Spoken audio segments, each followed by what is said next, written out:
So now you have a Pinterest account, but you're like, I don't know where all this stuff is at. I don't know what all these buttons do. I need some help. Well, that's what I'm going to do today. I'm going to give you some help with Pinterest. I'm going to take you through a tour of what Pinterest has, what the buttons do, and what each experience is on each platform. Actually, Pinterest calls these surfaces. So all the different places in Pinterest, they call that a surface.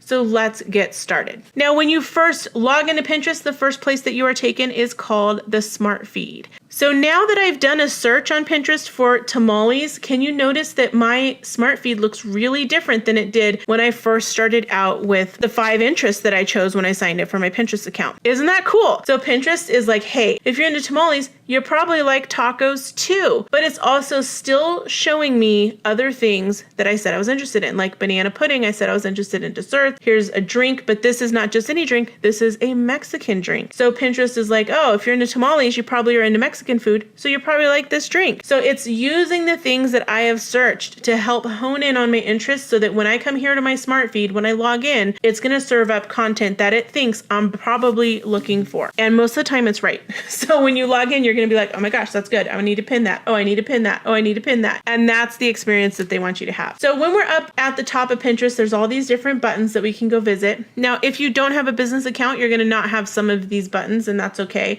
For business accounts, you get a lot more buttons. You have a lot more options and things to explore. So if you ever want to come back to the Smart Feed, no matter where you're at on Pinterest, just hit that big P button and you'll be back at the Smart Feed. Also, if you want to shuffle this, instead of hitting refresh, you can just keep putting that P button and it will serve you up more and more content based on your interests and your search history. Now, if you enjoyed this video or you thought that it was helpful, please tag a friend down in the description, hit that share button, share it on social, and hit the subscribe button so that you can get notified every time we have a new video here at Smart Creative Social.